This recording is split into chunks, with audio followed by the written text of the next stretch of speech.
আজকে আমরা serving theory এর চতুর্থ অধ্যায়ের একটি গুরুত্বপূর্ণ ম্যাথ দেখব। ম্যাথটি হলো একটি রাস্তা 1500 মিটার চেইনে যে 50 ডিগ্রি কোণে ডানে মোড় নিল। সর্বোচ্চ ডিজাইন গতিবেগ 90 কিলোমিটার পার ঘন্টা ও কেন্দ্রাতিক অনুপাত 1/4 হলে ব্যাগটি বসানোর জন্য নিম্নোক্ত তথ্যগুলো নির্ণয় করো। ক নম্বরে সংযুক্ত বাঁকের দৈর্ঘ্য এবং খ নম্বরে মুখ্য বিন্দুগুলোর চেইনেস। তাহলে অঙ্কটি করার জন্য প্রথমত আমরা সাইন নোট দিব। এখানে প্রতিসরণ কোণের মান দেওয়া আছে 50 ডিগ্রি, তাহলে প্রতিসরণ কোণ ডেল ইজিক্যাল টু 50 ডিগ্রি। আর গাড়ির ডিজাইন গতিবেগ দেওয়া আছে 90 কিলোমিটার পার ঘন্টা, তাহলে ডিজাইন গতিবেগ ভি ইকুয়াল টু 90 কিলোমিটার পার ঘন্টা নিলাম। এখন কিলোমিটার পার ঘন্টা থেকে মিটার পার সেকেন্ডে আসার জন্য 3.6 দ্বারা ভাগ করতে হয়, তাই 90কে 3.6 দ্বারা ভাগ করলে 25 আসবে। তাহলে এটা মিটার পার সেকেন্ডে আসলো। তারপরে এখানে কেন্দ্রাতিক অনুপাত 1/4 দেওয়া আছে। আমরা জানি যে গাড়ির কেন্দ্রাতিক বল এবং ওজন দুটির অনুপাতকে কেন্দ্রাতিক অনুপাত বলে, তাহলে কেন্দ্রাতিক অনুপাত P/W ইজিক্যাল টু 1/4 দেওয়া আছে। এখন এটাকে ব্যস্তকরণ করব, এক কথায় হরকে লব করব, লবকে হর করব। তাহলে ডাব্লু নিচে আছে, এটাকে উপরে নিলাম, আর পি উপরে আছে, এটাকে নিচে নিলাম। 4 নিচে আছে, এটাকে উপরে নিলাম। 1 উপরে আছে, এটাকে নিচে নিলাম। এখন 4কে 1 দ্বারা ভাগ করলে 4 হবে। এখন এখানে প্রশ্নে অরীয় ত্বরণ দেওয়া নাই। অরীয় ত্বরণকে বিভিন্ন নামে উল্লেখ করা যায়, যেমন ত্বরণ পরিবর্তনের হার বা অক্ষীয় ত্বরণ, যার মান alpha equal to 0.3 metre per second square per second ধরে নিব। এক কথায় প্রতি সেকেন্ডে কী পরিমাণ ত্বরণ পরিবর্তন হচ্ছে এটা আমরা 0.3 মিটার পার সেকেন্ড স্কোয়ার ধরে নিলাম। তারপরে অভিকর্ষ ত্বরণ g is equal to 9.81 metre per second square ধরে নিলাম। এখন এখানে আমাদের টার্গেট হলো বাঁকের ব্যাসার্ধ প্রথমত বের করা, কারণ বাঁক সম্পর্কিত যত অঙ্ক আছে ম্যাক্সিমাম সূত্রেই বাঁকের ব্যাসার্ধের সাথে সম্পর্কিত। তাহলে বাঁকের ব্যাসার্ধ নির্ণয় করার জন্য এখানে ক্লু দেওয়া আছে কেন্দ্রাতিক অনুপাত। তাহলে আমরা জানি কেন্দ্রাতিক বল P equal to W/V² divided by GR। এখন আমরা যদি আর এর মান বের করি, আর নিচে আছে, এটা এদিকে পাস করলে উপরে চলে যাবে। তারপরে V²/G নিলাম, তারপরে ইন্টু দিলাম, তারপরে W উপরে আছে, উপরে নিলাম, আর P এখানে উপরে আছে, এটাকে নিচে নিলাম। এখন V এর মান হলো 25, তাহলে 25 নিলাম, স্কোয়ার স্কোয়ার দিলাম। তারপরে G এর মান হলো 9.81 নিলাম, ইন্টু দিলাম W/P এর মান কত 4 দিলাম। তাহলে এটা ক্যালকুলেটর হিসাব করলে 254.85 মিটার আসবে। এখন প্রশ্নটা সহজ বোঝার জন্য এখানে F হলো বৃত্তাকার বাঁকের প্রথম বিন্দুর চেইনেস, আর F' হলো বৃত্তাকার বাঁকের শেষ বিন্দুর চেইনেস। তাহলে প্রথমত T1 বিন্দুর চেইনেস বের করার জন্য আমাদের ছেদবিন্দুর চেইনেস দেওয়া আছে 1500 মিটার। তাহলে এই ছেদবিন্দুর চেইনেস থেকে আমরা যখন T1 বিন্দুর চেইনেস বের করব তখন এতটুক বাদ দিতে হবে। তাহলে এতটুকের দৈর্ঘ্য কি? এতটুকের দৈর্ঘ্য হলো সংযুক্ত বাঁকের স্পর্শক দৈর্ঘ্য, যার মান হলো R+S tan del/2 প্লাস হলো L/2। তাহলে এখানে আর বাঁকের ব্যাসার্ধ যেটা আমরা অলরেডি বের করছি, S হলো শিফটের পরিমাণ, মানে এতটুকু। তাহলে শিফটের পরিমাণ এখনও বের করি নেই, এজন্য আমাদের শিফটের পরিমাণ বের করতে হবে। তারপরে L হলো ক্রান্তি বাঁকের দৈর্ঘ্য। তাহলে এই TL এর মান বের করার জন্য L এর মান বের করতে হবে। তাহলে এখন আমরা ক্রান্তি বাঁকের দৈর্ঘ্য L এর মান নির্ণয় করব, যার সূত্র হলো V³/α। তাহলে এখানে V এর মান দেওয়া আছে 25, তাহলে 25 নিলাম, কিউব নিলাম, তারপরে আলফার মান হলো 0.3 নিলাম। আর এর মান কত পাইলাম 254.85, তাহলে আর এর মান 254.85 নিলাম। তাহলে এটা ক্যালকুলেটর হিসাব করলে 204.36 মিটার আসবে। এরপরে shift S is equal two L²/24R, এটা হলো ফর্মুলা। তাহলে L এর মান এখানে আমরা পাইছি 204.36, এটা নিলাম, তারপরে স্কোয়ার দিলাম, তারপরে 24 নিলাম। ক্লাস সহজে বোঝার জন্য আমরা আরেকটি কার্ডে এখানে যে তথ্যগুলো পাইছি, এক কথায় আর এর মান, L এর মান এবং S এর মান, তারপরে ডেল এর মান, এগুলো নোট করে নিলাম। এখন প্রথম স্পর্শক বিন্দু এবং বাকি বিন্দুগুলো চেইনেস বের করার আগে আমরা প্রথমত স্পাইরাল কোণ এবং বৃত্তাকার বাঁকের কেন্দ্রীয় কোণ বের করে নিব। তাহলে স্পাইরাল কোণ ডেল S, এটার সূত্র হলো L/2R ইন্টু 180/π ডিগ্রি।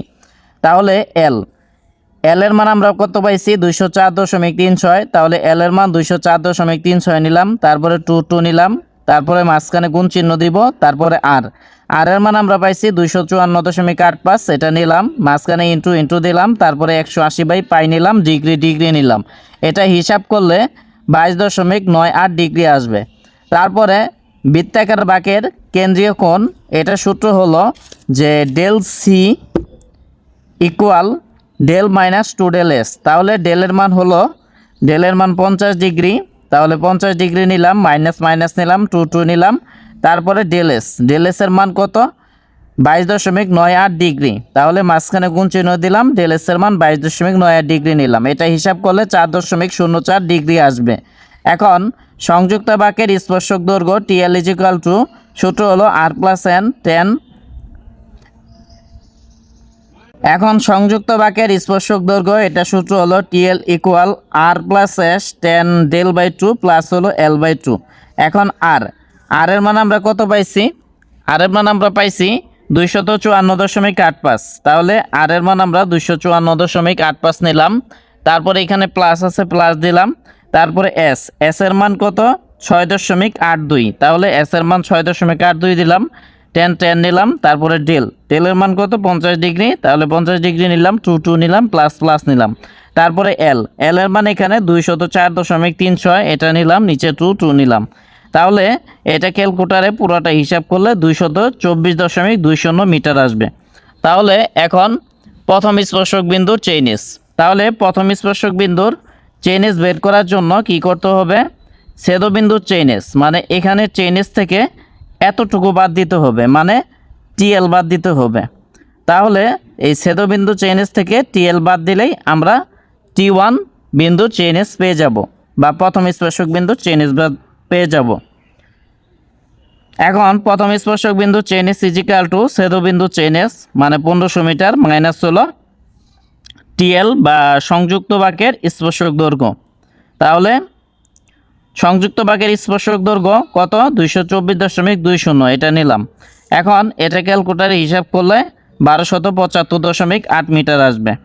তাহলে আমরা প্রথম স্পর্শক বিন্দুর চেইনিস বা T1 এর চেইনিস 1275.8 মিটার পাইলাম। এতটুকু হলো বৃত্তাকার বাঁক, আর এতটুকু হলো ক্রান্তি বাঁক, এতটুকু হলো ক্রান্তি বাঁক। এটা হলো প্রথম ক্রান্তি বাঁক, এটা হলো দ্বিতীয় ক্রান্তি বাঁক।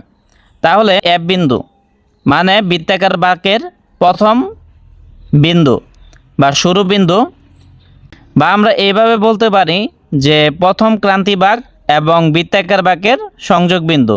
চেইনিস বের করার জন্য কি করতে হবে, T1 বিন্দু চেইনিসের সাথে এতটুক যোগ করতে হবে।